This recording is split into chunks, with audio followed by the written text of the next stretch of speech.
আপনারা সবাই দোয়া করবেন আমরা যেন সবরের জমিল ধারণ করতে পারি। আমার বাবা কালকে রাত্রে 2:45 আমাকে ডাক দিয়েছেন, বাবা দিকে আসো। আমি গিয়েছি, আমার আব্বা আমাকে বললো যে আমাকে একটু জড়াই ধরো, বাবা তুমি আমাকে একটু জড়াই ধরো। তবে আমি আমার বাবাকে জড়াই ধরেছি, বললো যে বাবা আমি তো চলে যাচ্ছি, তুমি আমার জন্য অনেক কষ্ট করেছ, তুমি আমাকে মাফ করে দিও। আমার বাবা আমার কাছ থেকে মাফ চাচ্ছে।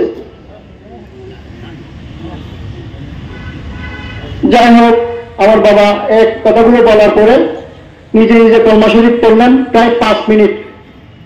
পড়ার পরে আমার আব্বাকে জিজ্ঞেস করলাম, বাবা কিছু খাবেন?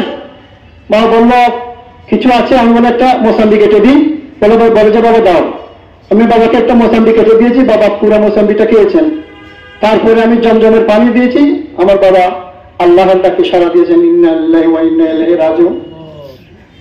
আমাদের পরিবারের পক্ষ থেকে যারা এখানে উপস্থিত হয়েছেন সবার প্রতি কৃতজ্ঞতা জানাচ্ছি।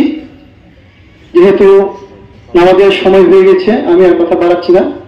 আমাদের পরিবারের জন্য আপনারা সবাই দোয়া করবেন।